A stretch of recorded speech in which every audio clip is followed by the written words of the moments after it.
నా జీవితం అంతా ప్రజలకు సేవ చేసేది, నా జీవితం అంతా మంచి ఇంజనీర్లను డాక్టర్లను తయారు చేసేది. భగవంతుడు నాకు పెద్ద అదృష్టం ఇచ్చిండు, మంచి ఆశీర్వాదం ఇచ్చిండు.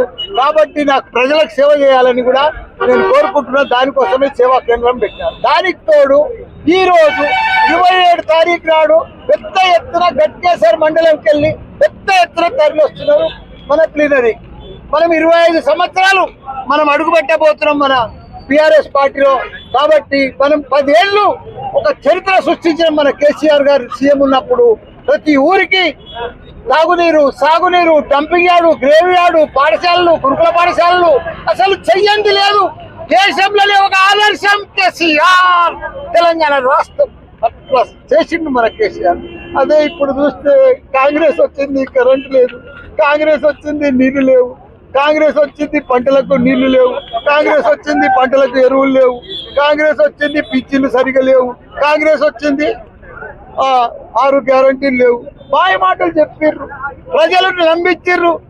సంతకాలు స్టాంప్ పేపర్ల మీద సంతకాలు పెట్టించుకుర్రు.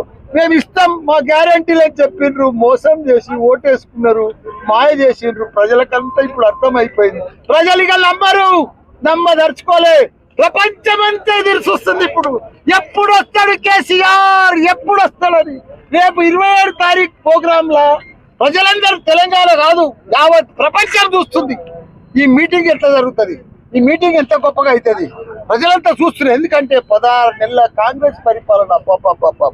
ఇంత దరిద్రం ఎప్పుడు కూడా లేదు. అసలు కరోనా టైంలో కూడా లేదు ఇంత నష్టం. ఒక రియల్ ఎస్టేట్ లేదు, ఓ ప్లాట్ అమ్మితే లేదు.